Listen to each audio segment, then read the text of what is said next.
Hi friends, this is channel गुनी गर्दा जो हटाएगा आपकी आंखों से पर्दा। और आज पर्दा हटेगा साधारण ब्याज के कुछ अन्य ट्रिक के प्रश्नों से। जैसे कि ये जो प्रश्न हैं, ये प्रश्न हम लोग ट्रिक के माध्यम से सीख रहे हैं। तो आज हम लोग देखेंगे कि उन प्रश्नों को हम लोग ट्रिक के माध्यम से कम समय में कैसे बनाएंगे। तो आइए हम लोग शुरू करते हैं आज का क्लास। इसमें पहला जो क्वेश्चन है वह है कि कोई धन साधारण ब्याज की दर से 5 वर्ष में अपने का 3/2 गुना हो जाता है। यानी कि समय है 5 वर्ष और यह है 3/2 गुना हो जाता है। ब्याज की वार्षिक दर ज्ञात कीजिए। इसमें हम लोग को दर निकालना है। अब यहाँ पर ये जो प्रश्न है 5 वर्ष और यहाँ 3/2, यानी कि अगर हमारा मूलधन है 2 रुपया तो हो जाता है 3 रुपया, यानी कि क्या होता है, मिश्रधन होता है। तो इसमें 2 रुपये में 1 रुपये साधारण ब्याज की वृद्धि हो रही है। अगर यह 200 है तो यह 300 है, तो यहाँ पर साधारण ब्याज कितना होगा, 100 रुपया होगा। तो यहाँ एग्जैक्ट नहीं है, 3/2 गुना का मतलब हुआ कि अगर 2 है तो 2 के अनुपात में 3 हो रहा है। तो ब्याज की वार्षिक दर ज्ञात करना है। तो अगर हम लोग यह मूलधन 200 मान लेते हैं तो हमारा साधारण ब्याज कितना होगा, साधारण ब्याज हमारा हो जाएगा 200 में 100 अगर जोड़ेंगे तब जाकर के 300 होगा, तभी मिश्रधन उसको बोलते हैं।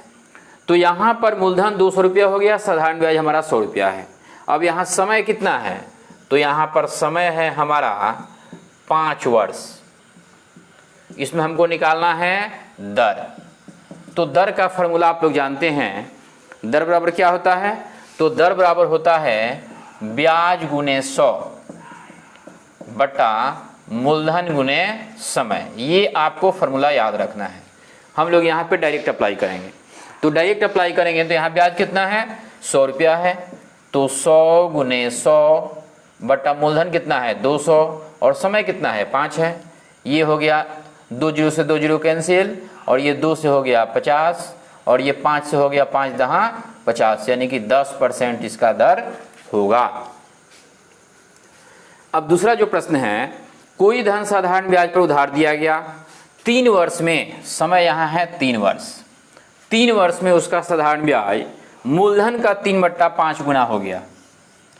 यानी कि अब यहाँ समझने वाली बात है कि मूलधन का 3/5 गुना, यानी कि अगर मूलधन 5 रुपया है तो उसका ब्याज कितना रुपया हो रहा है, 3 रुपया। अगर मूलधन 500 रुपया है तो उसका ब्याज हो रहा है 300 रुपया। अनुपात का मतलब यही होता है। तो ब्याज की वार्षिक दर हमको ज्ञात करनी है। अब हम लोग इतना डिटेल में लिखने की हमको जरूरत नहीं है। हम लोग यहाँ डायरेक्ट देखेंगे कि यह जो है साधारण ब्याज अगर 3 है तो मूलधन कितना है, 5 है। ठीक, तो फॉर्मूला हम लोग क्या जानते हैं, हम लोग फॉर्मूला दर का निकालने का जानते हैं कि ब्याज गुने 100 बट्टा मूलधन गुने समय। तो यहाँ ब्याज कितना हो रहा है, यहाँ ब्याज हो रहा है 3। तो 3 गुने 100 बटा हमारा मूलधन कितना है 5 है और गुने समय कितना है 3 है। तो ये 3 से 3 कैंसिल और ये 20 25 100, यानी कि 20%। बिल्कुल आसानी से तुरंत बन जाएगा। अगला जो प्रश्न है, किसी धन के 7 वर्ष और 10 वर्ष, 7 वर्ष और 10 वर्ष के साधारण ब्याजों का अंतर 150 रुपया है। यानी कि अगर किसी धन पर 7वें वर्ष में साधारण ब्याज की गणना हो रही है और फिर उसी धन पर 10वें वर्ष में साधारण ब्याज की गणना हो रही है, तो दोनों के बीच जो अंतर है वह 150 रुपये का है। ब्याज की वार्षिक दर 5% हो तो मूलधन बताएं। अब यहाँ हम लोग देख रहे हैं कि 7वें वर्ष और 10वें वर्ष यानी कि समय का कितना अंतर है, 3 वर्ष का अंतर है। तो अगर 3 वर्ष का अंतर है तो यहाँ साधारण ब्याज में कितने रुपये का अंतर हो रहा है, 150 रुपये का। इसको हम लोग दो तरीके से बना सकते हैं। या तो इसका हम 1 साल का निकाल लें या फिर डायरेक्ट 3 साल पर ही बनाएं। तो हमको 1 साल का निकालने की कोई जरूरत नहीं है। यहाँ हम लोग देख रहे हैं कि 3 साल का जो साधारण ब्याज वो 150 रुपया है। हमें निकालना क्या है, मूलधन निकालना है। तो मूलधन का फॉर्मूला क्या होता है, ब्याज गुने 100 बटा समय गुने दर। तो यहाँ पर ब्याज हो गया 150 रुपया गुने 100 बटा, अब क्या है यहाँ समय कितना, 7 वर्ष और 10 वर्ष, यानी 3 वर्ष में ये मूलधन बढ़ रहा है, साधारण ब्याज बढ़ रहा है। ठीक, तो ये हो गया 3 गुने दर कितना है 5 है। अब हम लोग इसको घटा देंगे तो ये हो गया हमारा 3 से 50 और ये हो गया 5 से 10, 100 में 10 से गुना करेंगे तो ये होगा हमारा 1000 रुपया मूलधन, और यही इस प्रश्न का उत्तर होगा। अब हम लोग इन प्रश्नों को देखेंगे। इस प्रश्न में कोई धन साधारण ब्याज की दर पर 3 वर्ष में, समय है 3 वर्ष, तो 3 वर्ष में 575 रुपया एवं 5 वर्ष में 625 रुपया हो जाता है। धन हो जाता है, तो धन जब भी होता है इसका मतलब वह मिश्र धन हुआ। ठीक, तो ये 3 वर्ष में 575 रुपया मिश्र धन होता है, जबकि 5 वर्ष में 625 रुपया मिश्र धन होता है। तो ब्याज की दर बतावें, हमको ब्याज की दर निकालनी है। तो यहाँ सबसे पहले हम लोग देखेंगे कि यह 3 वर्ष में मिश्र धन कितना है। 3 वर्ष में हमारा मिश्र धन है 575 रुपया और 5 वर्ष में मिश्र धन है 625 रुपया। अब यहाँ देखने वाली बात है कि मिश्र धन तो भले ही दोनों हैं, लेकिन यहाँ समय का कितना अंतर है, 2 वर्ष का। तो यहाँ अगर 2 वर्ष समय का अंतर है तो यहाँ ब्याज कितना है, क्योंकि मिश्र धन अगर यह 575 है या 625 है तो इसमें जब भी वृद्धि होगी तो साधारण ब्याज की वृद्धि होगी, और साधारण ब्याज के चलते ही मिश्र धन में वृद्धि हो रही है। तो यह जो 2 वर्ष का होगा यह साधारण ब्याज होगा, तो यह हो गया हमारा 50 रुपया। 2 वर्ष में साधारण ब्याज हमारा हो गया 50 रुपया। तो 1 वर्ष का कितना होगा, 1 वर्ष का होगा 25 रुपया। 1 वर्ष का साधारण ब्याज 25 रुपया। अब यहाँ हम लोग देख रहे हैं कि 3 वर्ष में 575 रुपया मिश्र धन हो रहा है। तो अगर 1 वर्ष में 25 रुपया तो 3 वर्ष में 25 यहाँ 75 रुपया। तो इसके आधार पर हम लोग यहाँ मूलधन निकाल सकते हैं। तो ये हमारा मूलधन हो जाएगा 575 माइनस 25 यहाँ 75 यानी कि 500 रुपया। अब जब मूलधन निकल गया, ब्याज निकल गया, तो हम लोग आसानी से कुछ भी निकाल सकते हैं। तो हमको निकालना है दर। तो दर बराबर क्या होता है, ब्याज गुने 100। तो 1 महीने का 1 साल का निकालेंगे तो 25 गुने 100 बटा मूलधन है कितना 500 और गुने यह समय कितना हो रहा है, 1 वर्ष का 25 रुपया हो रहा है साधारण ब्याज। अब इसको हम लोग कटाएंगे तो 2 जीरो से 2 जीरो 25 यानी कि इसका आंसर हमारा होगा 5%। अब देखते हैं अगला प्रश्न।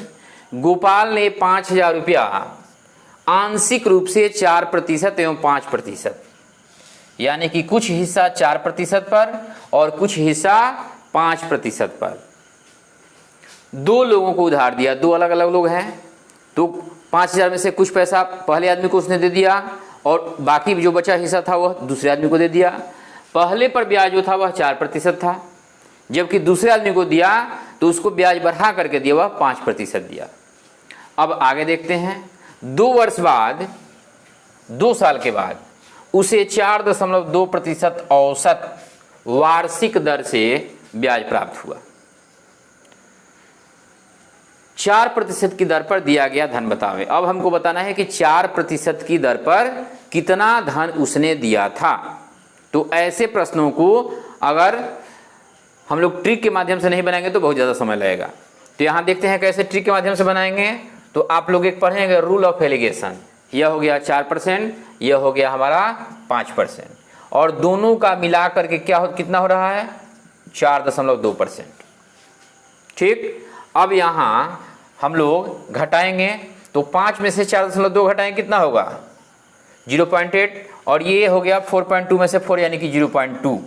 तो यहाँ हो गया 0.8 और अनुपात 0.2।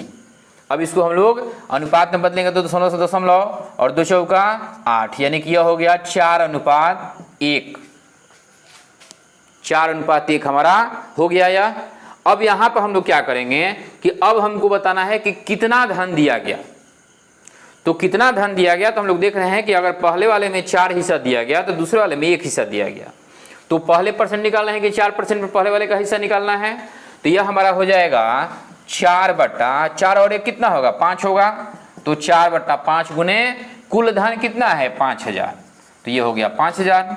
अब 5 से 5000 में 1000, तो 1000 में 4 से गुना करेंगे तो यह हो गया हमारा 4000 रुपया इस प्रश्न का उत्तर। अब इसमें का अगला देख रहे हैं। ये जो है बिल्कुल, ये जो भी प्रश्न है अलग अलग टाइप के प्रश्न हैं। इन प्रश्नों के ऊपर आपको कम से कम 5, 7, 10 प्रश्न बनाने होंगे, तभी जाकर के आपकी इस पे पकड़ होगी। तो इसलिए ऐसा नहीं कि एक प्रश्न पढ़ लिए और उसको छोड़ दिए।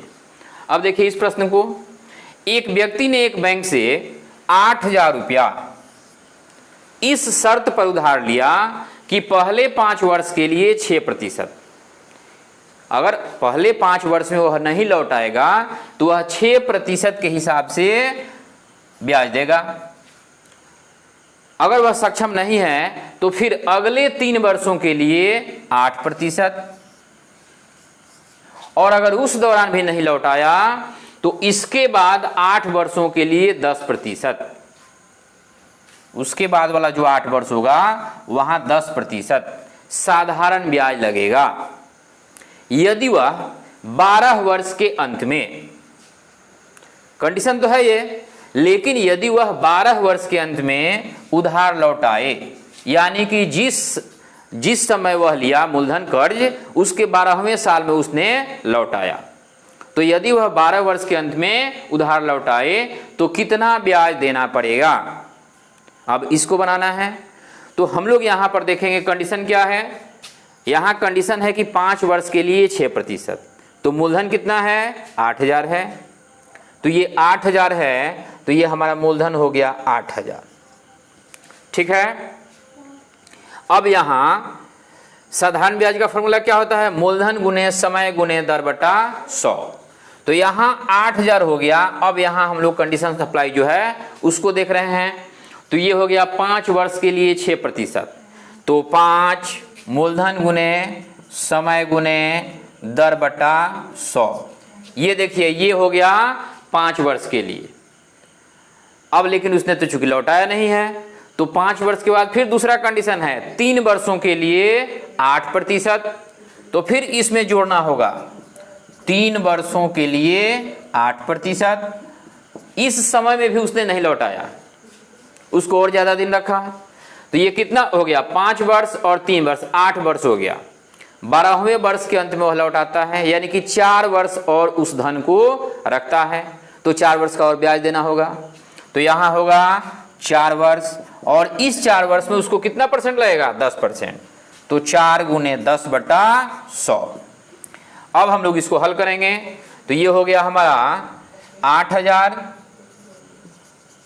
गुने ये कितना 6×5 30, तो 30 बटा 100 प्लस 24 बटा 100 प्लस 40 बटा 100।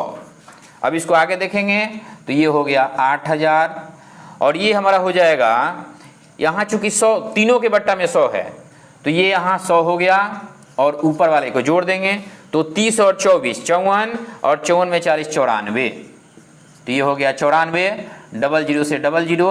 अब ये हम गुना कर देंगे, तो 8 चौका का 32 का 2 हारसिल 3, और 8 9 72 3 75, और 1 0, यानी कि यहाँ पर 7,520 रुपया इतना साधारण ब्याज के रूप में उसको देना पड़ेगा। मिलते हैं अगले क्लास में।